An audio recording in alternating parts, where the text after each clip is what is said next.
Hallo allemaal. Goed. Ek het nog 'n subject. En dit is die jonger geslagte wat so lekker verlief raak. Kyk, ons weet hoe dit voel om verlief te raak. Glo my, ons weet. Maar om aan iemand vas te hou wat jou nie net 100% loyaal is teenoor jou nie. Boetie, sissie, daar die persoon gaan. Moet nie vashou aan iets waar haar nooit 'n toekoms sal wees nie. Nooit nie. Moenie jou hart op 'n persoon sit as daai persoon nie hom of haar se hart op jou gesit het nie. Kyk, in vandag se verhoudings wat ek gesien het, flippinel. Kyk, die ouer geslagte het hulle wy van hulle verhoudings gehad. Maar vandag se jonger geslag se verhoudings is nie so wat dit daai tyd was nie. Kyk, as jy 'n ou gehad het of 'n meisie gehad het, jy was 100%, kyk, as jy oogies oop gegaan het jy aan daai boyfriend of daai girlfriend gedink. As jy oogies toe gegaan het jy aan hulle gedink. Deur die dag het jy aan hulle gedink. As jy eksamens skryf het jy aan hulle gedink. As jy gewerk het jy aan hulle gedink. Né, weet? Kyk, jy het op air geloop oor daai persoon. Op air.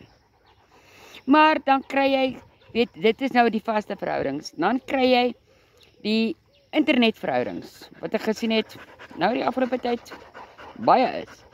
Weet, jy het 'n verhouding met daai persoon, maar daai persoon gaan sy way en daai ander ene gaan haar way.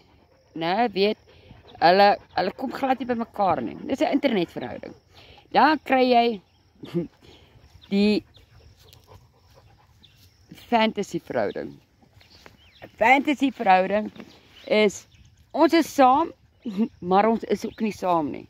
Né, weet, weet jy kan gaan jol met iemand anders, weet, maar jou boyfriend of girlfriend gaan nie worry daaroor nie, want julle is saam, julle is ook nie saam nie. Maar met so 'n verhouding gee jy net 50% van jou hart vir daai persoon, sodat hy nie seer kan kry nie. Né, weet, so as julle in 'n verhouding ingaan, maak seker wie daai persoon is, hoe daai persoon voel, wat daai persoon doen, voordat jy jou hart 100% op 'n persoon sit.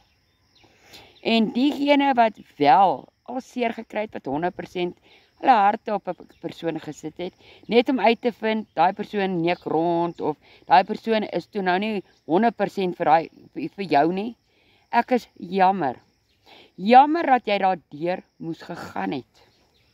Jammer dat jy daai liefdesbrilletjies opgehaat het.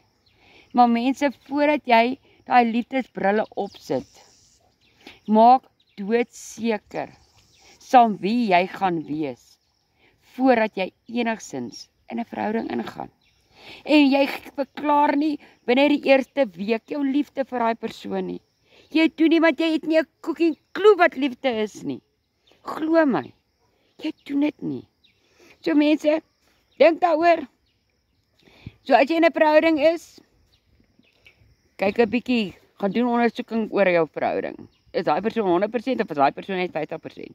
En as daai persoon 50% is, gee jy net jou hart 50%. En as daai persoon 100% is, dan kan jy jou hart 100% gee. En hoop vir die beste. Maar asseblief, weet, die jonger geslag val verskriklik, weet, oor en weer. Nou, weet, omdat julle nie regtig weet wat ware liefde is nie. So moenie sê jy swoor verlief op die meisie en dan stuur jy 'n ringetjie saam met die icon met haar fotootjies en weet dat jy wil eendag met haar trou nie. Glo my, want jy gaan nie met haar trou nie. Jy gaan nie. Nou, weet, die regte meisie is daar deur voor vir jou. En as jy nou seer gekry het, ek is jammer daaroor. Ek is so jammer. Maar maak seker op wie jy verlief raak. Want dit kan jou toekoms ook benadeel. Okay. Bye.